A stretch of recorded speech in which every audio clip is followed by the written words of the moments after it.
რომელიც დუბაიში იმყოფება, შემოგვიერთდება ახლა. ნინი, მოგესალმებით, მადლობა გადაცემაში მონაწილეობისთვის. ხომ არ მიგიღიათ თქვენც ინფორმაცია აი ამ სპეციალურად დანიშნული რეისების საშუალებით, როდის შეძლებთ უკვე საქართველოში დაბრუნებას?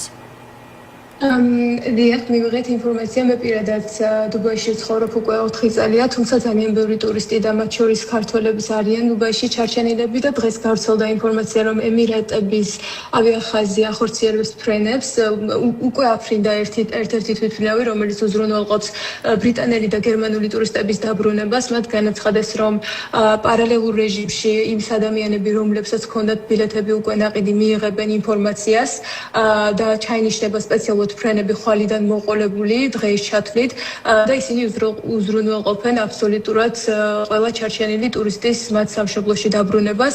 ასევე აქაურმა სახელმწიფომ გამოთქვა ინიციატივა, რომ ამ ადამიანებისთვის გაეხანგრძლივებინა ვიზას, ასე რომ მათ შეეძლოთ აქ დარჩენა იმ განუსაზღვრელი ვადით, სანამ ჩანიშნავდნენ ოპერატიულ ფრენებს.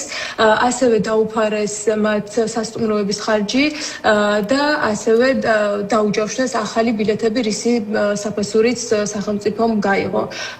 ასე რომ ეს ინფორმაცია ცოტა ხნის წინ მოგვაწოდეს აქაურმა არხებმა.